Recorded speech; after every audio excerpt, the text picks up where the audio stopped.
Hello students. तो आज हम डिस्कस करेंगे corporate social responsibilities, that is CSR। तो let's start. Corporate social responsibility का जैसे कि हमें नाम से पता चल रहा है कि कॉरपोरेट वर्ल्ड को सोसाइटी के साथ या सोसाइटी के लिए रिस्पॉन्सिबल बनाने की बात की जा रही है।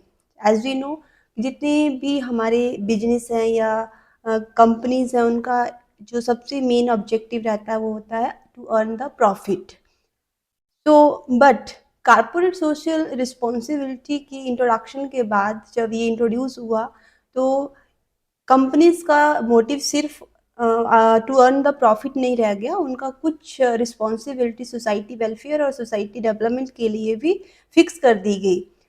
सो और जैसे कि हम जानते हैं कि जब हम कोई भी बात बोलें कि अ, आपको जो है आप जो हैं या आप कंपनी जो हैं वो कारपोरेट सोशल रिस्पॉन्सिबिलिटी के दायरे में आती है, तो it is very difficult to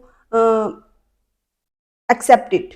किसी को अपनी बात मनवाना जो है वो थोड़ा सा मुश्किल हो जाता है। बट ये जो हमारा कारपोरेट सोशल रिस्पॉन्सिबिलिटीज का जो कॉन्सेप्ट है ये इंट्रोड्यूस हुआ वाइल लीगली, ये लॉ के थ्रू इंट्रोड्यूस हुआ। और ये जो हमारा कंपनी एक्ट 2013 का सेक्शन 135 है उसके अंदर ये सारा कुछ डिसाइड किया गया कि जो भी हमारी कंपनीज रहेंगी जिनका भी क्राइटेरिया फिक्स किया गया, हम अभी उस क्राइटेरिया के ऊपर आएंगे कि कंपनीज का क्राइटेरिया फिक्स कर दिया गया। अगर कंपनी जो है इन 3 क्राइटेरियाज के अंदर लाई करती है तो कंपनी जो है वो CSR के लिए रिस्पॉन्सिबल हो जाएगी। सो corporate social responsibility is what it is kind of a concept and the idea that company have responsibility to contribute to the development of the society. Society development के लिए, society welfare के लिए जो है वो companies को अपने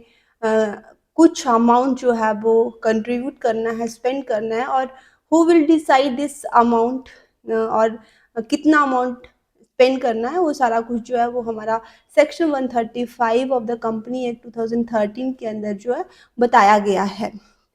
तो जो हमारा सेक्शन 135 है वो उन सारी कंपनीज जो भी इस CSR के लिए एलिजिबल रहेगी वो रहेगी कि must have to spend their at least 2% of their 3-year average net profit on the CSR if they meet any of the following condition। These are the conditions जो हम बात कर रहे हैं कि अगर कोई भी कंपनी इन 3 कंडीशंस को पूरा करती है। एक मिनट मैं हाइलाइटर से आपको बताती हूँ कि ये हमारा जो भी तीन जो हमारी कंडीशंस हैं कि कंपनीज की नेट वर्थ जो है वो 500 करोड़ या उससे ज़्यादा होनी चाहिए या हो रही है, या उस कंपनी का जो टर्नओवर है 1 करोड़ और उससे ज़्यादा है, या नेट प्रॉफिट जो कंपनी का है वो 5 करोड़ और उससे ज़्यादा है। ठीक है, इन तीनों में से किसी भी कंडीशंस को वो मीट करते हैं तो वो कंपनी जो है वो CSR के लिए एलिजिबल हो जाती है। अब ये जो कंडीशंस हैं ये किस ईयर हमने चेक करनी है, ये चेक करनी है हमने ड्यूरिंग एनी फाइनेंशियल ईयर। तो हमें यहाँ पर एक बात समझ में आ गई है कि जो भी कंपनीज जो रहती है वो उनका एक ही मोटिव नहीं है टू अर्न द प्रॉफिट। ठीक है, अब उनकी रिस्पॉन्सिबिलिटी जो है वो सोसाइटी वेलफेयर, सोसाइटी डेवलपमेंट के लिए भी फिक्स कर दी गई है। ठीक है, और it has been fixed by law. So अगर हम इसकी बात करते हैं कि CSR के अंदर जो है वो हम जैसे यहाँ पे हमने लिखा भी और हम डिस्कस भी कर रहे हैं कि company must spend at least 2% of there 3 years average net profit. तो ये कौन से 3 years की बात हो रही है, कौन से 3 years की बात हो रही है। ठीक है, जैसे कि आपको पता है ये फाइनेंशियल ईयर की बात हो रही है और हमें पता है फाइनेंशियल ईयर जो 1 अप्रैल से लेकर के 31 मार्च तक रहता है। जैसे कि अभी हमारे पास 2025 चला है तो 1 अप्रैल 2025 से लेकर के 31 मार्च ऑफ 2026 तक हमारा जो है फाइनेंशियल ईयर 2025-26 माना जाएगा। तो इसके इमीडिएटली 3 प्रीसीडिंग ईयर्स के जो है वो हमने कंपनीज के ये तीनों कंडीशंस में चेक करनी है कि अगर कंपनीज़ जो है वो लगातार पिछले 3 सालों से ये सारी चीज़ें जो है इन तीनों में से कोई भी कंडीशन को फुलफ़िल कर रही है, तो कंपनी जो है वो सीएसआर के लिए एलिजिबल हो जाती है। और एक इम्पॉर्टेंट ये भी रहता है कि अगर कंपनी जो है वो सीएसआर में तो आ गई है, बट लास्ट के 3 प्रीसीडिंग कंसेक्यूटिव प्रीसीडिंग ईयर्स में, लास्ट के लगातार 3 पिछले सालों में वो एक जैसा जो भी आपका नेट प्रॉफिट, नेट वर्थ और टर्नओवर जो है वो अर्न नहीं कर पा रही है, अचीव नहीं कर पा रही है, तो ऑटोमेटिकली जो कंपनी है वो वहाँ से सीएसआर के दायरे से बाहर हो जाएगी। तो यहाँ पे एक मेन कंडीशन ये है कि कंपनी जो है वो एलिजिबल तभी मानी जाएगी सीएसआर के लिए जब कंपनी इन तीनों कंडीशंस को पूरा कर रही है, और इन तीनों कंडीशंस को पूरा करने के लिए उसके immediate 3 preceding consecutive financial year check किए जाएंगे, जिसका कि ऑन द एवरेज उनके नेट प्रॉफिट का 2% जो है वो आपको सोसाइटी वेलफेयर के लिए जो वो स्पेंड करना है। तो ये एक बहुत इम्पॉर्टेंट टॉपिक बन जाता है जब भी हम सीएसआर और कंपनी प्रॉफिट की बात करते हैं। आगे हम बात करते हैं कि जो भी हमारा सीएसआर एक्सपेंडिचर रहता है या सीएसआर एक्सपेंडिचर की भी हमने बात की कि ये कंपनी जो है वो सीएसआर के दायरे में आ गई, तो ये सीएसआर जो है वो कौन डिसाइड करता है? तो इसके लिए सीएसआर कमेटी बनाई जाती है, ठीक है। तो जो भी हमारी कमिटीज़ रहती है, companies are required to establish CSR committee.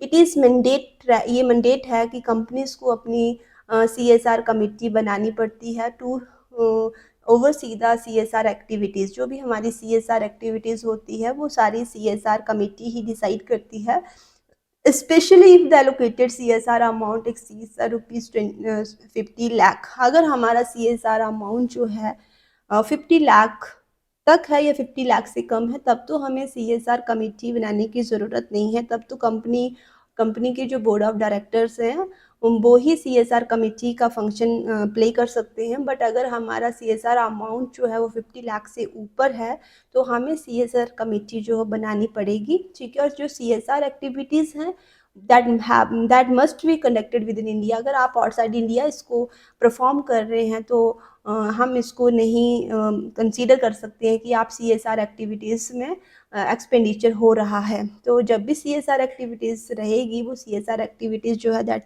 Must have be conducted with in India. तो जो भी हमारा कंपोजिशंस रहता है सीएसआर कमेटी का, वो इस तरीके से रहता है, जैसे हमारी जितनी भी तरह की कंपनीज हैं, every company have 3 directors and 1 independent director है, they can form the CSR committee.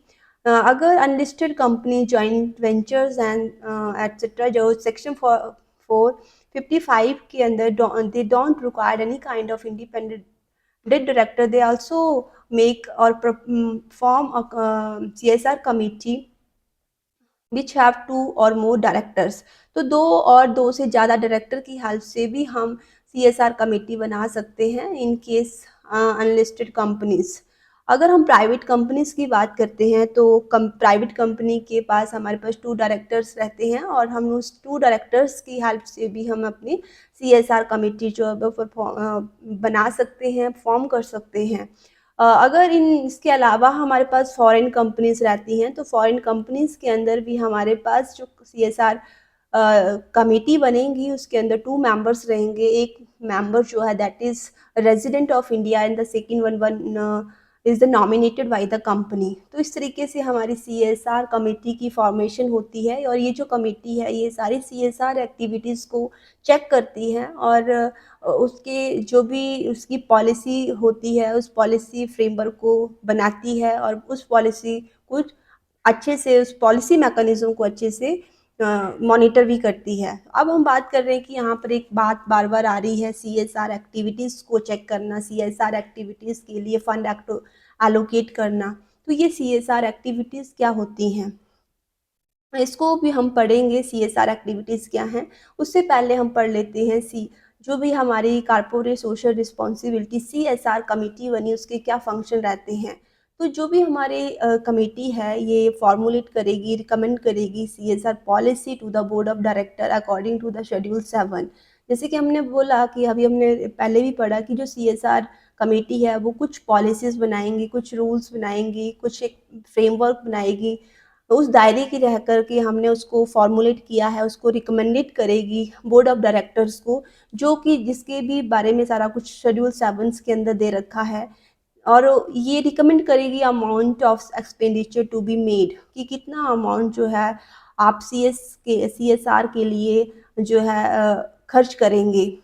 Amount भी, अमाउंट ऑफ एक्सपेंडिचर भी ये एलोकेट करेगी, आपको रिकमेंड करेगी, और ये साथ में ये भी चेक करेगी कि जो भी हमारी पॉलिसी मैकेनिज्म है दैट शुड बी ट्रांसपेरेंट है और कि नहीं है। तो ये सारा काम जो है हमारे सीएसआर कमेटी का रहता है, और सीएसआर जो पॉलिसीज़ हैं उनको मॉनिटर करना, टाइम टू टाइम उसको चेक करना, और उसके फ्लॉज़ को भी चेक करना कि जो पॉलिसी है, जो हमने बनाई है, रिकमेंड की है, फॉर्मुलेट की है, क्या वो सही तरीके से वर्क हो रही है, काम हो रही है, उसकी परफॉर्मेंस सही है। ये सारे जो फंक्शंस रहते हैं वो सीएसआर कमेटी के रहते हैं। तो अभी हम बात कर रहे थे कि हमारे जो सीएसआर के अंदर जो हमारी एक्टिविटीज़ हैं वो कौन-सी हैं। तो जो सीएसआर के अंदर हमारी एक्टिविटीज़ हैं, these are the some important और प्रोमिनेंट सीएसआर एक्टिविटीज़, जो हम डिस्कस करेंगे अभी वन बाय वन, जो हमारे शेड्यूल 7 के अंदर बताई हुई है। ठीक है, सबसे पहले मैं डिस्कस करती हूँ, बताती हूँ, that is eradication of the hunger.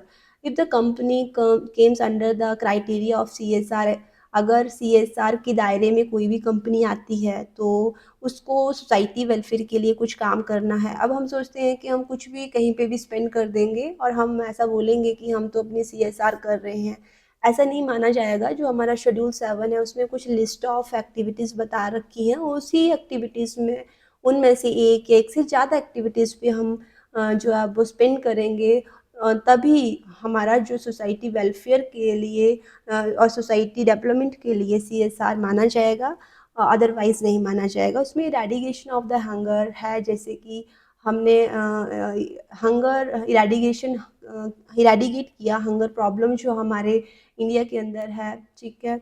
Mall nutrition के लिए हमने कुछ कैंप्स लगाए, जिसमें हमने न्यूट्रिशन के बारे में बताया, हमने कैंप्स लगाए, हेल्थ कैंप्स लगाए। पॉवर्टी इरेडिकेशन के लिए हमने कुछ स्किल डेवलपमेंट प्रोग्राम्स किए। प्रमोटिंग फॉर द एजुकेशन को हमने प्रमोट किया, education is important for every citizen of India. Then gender equality के लिए हमने अवेयरनेस कैंप लगाए हैं। जैसे कि हम देखते हैं वीमेन एम्पावरमेंट्स के लिए बहुत सारे प्रोग्राम्स इंडिया के अंदर चले रहते हैं। सेंट्रल गवर्नमेंट्स के भी बहुत सारे प्रोग्राम्स हैं, बट कंपनीज़ भी उन्हीं प्रोग्राम्स को के अंदर या अपनी तरफ से कोई भी प्रोग्राम्स जो वो है वो वीमेन एम्पावरमेंट के लिए कर रहे हैं। और organising health camps, different health camps जो हैं वो टाइम टू टाइम जो है वो ऑर्गेनाइज किए जा रहे हैं। ठीक, एनवायरमेंटल सस्टेनेबिलिटी के ऊपर बहुत ज़्यादा वर्क किया जा रहा है। इन एनवायरमेंटल सस्टेनेबिलिटी डेवलपमेंट मीन्स या हमारा जो फ्लोरा और फोना है उसके ऊपर उसको प्रिजर्व रखने के लिए, उनको बचा के रखने के लिए, प्लांट स्पीसीज़ को, एनिमल स्पीसीज़ को, उसके लिए कंपनी जो है वो एक्सपेंड कर रही हैं। या हमारा कोई नेशनल हेरिटेज और कल्चर है, उसको प्रिजर्व रखने के लिए, जो है उनको सिक्योर रखने के लिए जो है वो आप एक्सपेंडिचर कर रही है। आप promotion of rural support area, rural areas के अंदर जो भी सपोर्ट फैसिलिटीज़ नहीं रहती हैं तो आप वहाँ पर जो है वो स्पोर्ट्स कैंप लगा रहे हैं, उनको फैसिलिटेट कर रहे हैं, उनको अवेयरनेस प्रोग्राम्स दे रहे हैं, बट अबाउट द स्पोर्ट्स।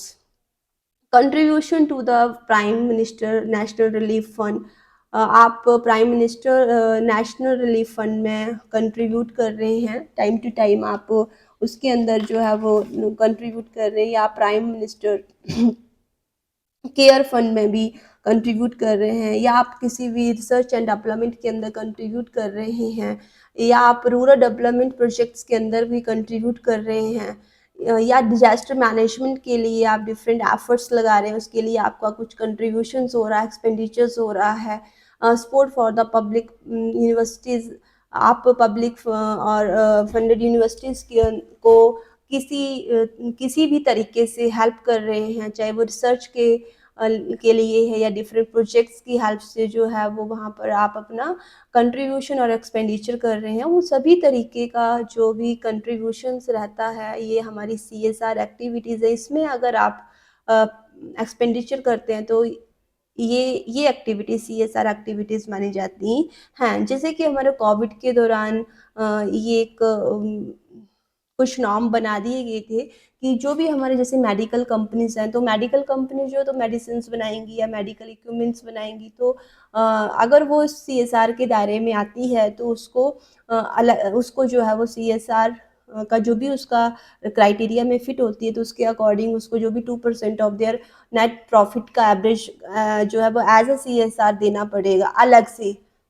ठीक है, बट जो भी हमारा कोविड टाइम था 2020, 21, 21, 22, 22, 23, तो ये एक स्पेशल नॉर्म्स बनाए गए थे जो भी हमारी मेडिकल कंपनीज हैं कि कोविड के ड्यूरिंग जितने भी मेडिसिन को बनाया गया, चाहे वो मेडिसिन थी, चाहे वो वैक्सीन थी, जो कोविड के लिए सेफ्टी मेजर्स का काम कर रही थी या कोविड को लेकर के कोविड से बचने के लिए जितने भी हमारी इन्वेंशंस हुई, वो सारे जो हैं वो CSR एक्टिविटीज़ मानी जाएंगी।